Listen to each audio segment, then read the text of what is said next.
Manhattan City Commissioners will set the total 2025 budget and mill levy rate at tonight's meeting.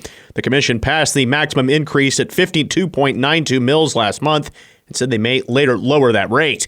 The total budget for 2024 for the city was around $225 million. The mill rate for the city was 48.9 mills. The published revenue neutral rate for the 2025 mill levy rate is around 52.9 mills. The public hearing is scheduled for Tuesday, September 3rd, and is the same date for the public hearing required on the revenue neutral rate approved by the city. Each year, the city publishes in the Manhattan Mercury a total budget and a mill levy for the public hearing per state report. Riley County Police are investigating after it was reported that a woman was attacked by a group of individuals in the 1200 block of Leavenworth Street over the weekend.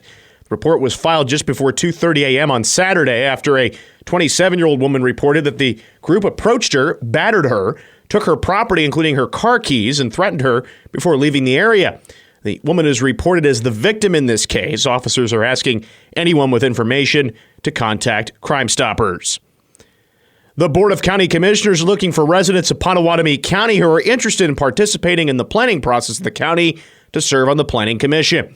The Planning Commission is a 10-person advisory board that meets every third Thursday of the month in Westmoreland. Planning commissioners serve in 3-year term cycles. The Planning Commission affords residents the opportunity to actively participate in the planning of the county, to formulate and review the zoning regulations of the county, to learn all facets of the regulations governing such functions, and assume an active role in zoning and subdivision activity. The Planning Commission also serves as the Board of Zoning Appeals for the county. Those interested can go to the advisory board's page on the Pot County website. Kansas Secretary of State Scott Schwab announced on Monday that all 105 Kansas counties have successfully completed their post-election audits as required by state law. The purpose of these audits is to verify that the hand count matches the vote count from the tabulation machines. Once each audit is completed, counties are required to submit their results to the Secretary of State's office for final approval. Information regarding the post-election audit can be found at sos.kansas.gov. Becker's Healthcare recently recognized Clay County Medical Center as a top hospital in Kansas. This list, created using the Hospital Consumer Assessment of Healthcare Providers and Systems data, features hospitals that excel in patient satisfaction. Clay County Medical Center stands out among more than 50 hospitals with a 100-mile radius of Clay Center and earned a prestigious 5-star rating for patient satisfaction. Additionally, it is one of 6 hospitals in the region to achieve a 4-star overall rating. Becker's Healthcare is a leading source of news, analysis, and insights for the healthcare industry. Manhattan's assistant city manager is adding the role of interim director of public works to his list of responsibilities. Wyatt Thompson will take over the role this week as the assistant city manager. Thompson can oversee major projects in the building services division. Under the direction of the deputy city manager, Jason Hilgers, the director of public works is responsible for leading, planning, and managing all activities and operations of the department's 135 full-time employees, its 3 divisions, and nearly $50 million annual budget. Thompson previously served as the interim Parks and Rec director for a year following the retirement of Director Eddie Estes back in May of 2022, and prior to the hiring of new director Aaron Stewart, who's been working in that position since March of last year. During this interim appointment, Thompson will supervise the administrative support team, engineering division, and street, fleet, and stormwater operations team.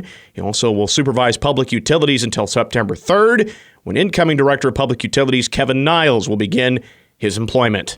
More on the day's headlines can be found at our website, newsradiokman.com and themercury.com. Ryan Reynolds here for, I guess, my 100th Mint commercial. No, don't. I mean, honestly, when I started this, I thought I only have to do like 4 of these. I mean, it's unlimited premium wireless for $15 a month. How are there still people paying 2 or 3 times that much? I'm sorry, I shouldn't be victim blaming here. Give it a try at mintmobile.com/save. Whenever you're ready. $45 upfront payment equivalent to $15 per month. New customers on first 3-month plan only. Taxes and fees extra. Speed slower above 40 gigabytes. See details.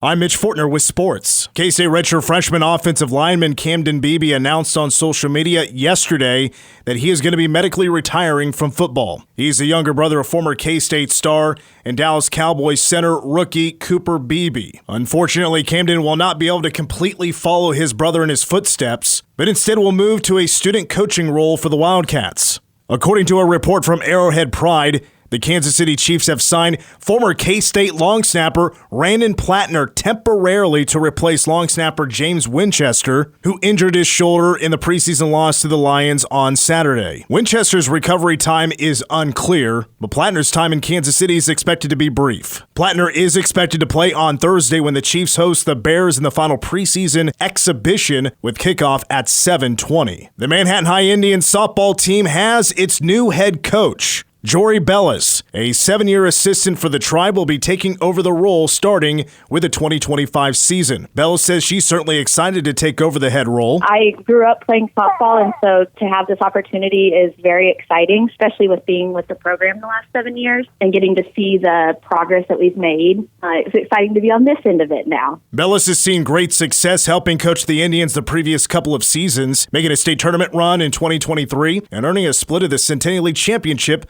last season. Paul DeYoung hit a 2-run homer. Seth Lugo once again looked like the pitcher whose brilliant first half made him an all-star, and the Royals beat the LA Angels 5-3 on Monday night to extend their winning streak to 5 games. Kansas City never trailed in any of those games against the AL Central rival Twins, Reds, and Angels. The Royals are now 70-55. Game 2 at 3 against the Angels tonight. Cole Reagan's on the hill, a 10-7 record with a 3.18 ERA, looking for his 6th win in his last 7 starts. First pitch is 7:10, and I'm Mitch Fortner with sports.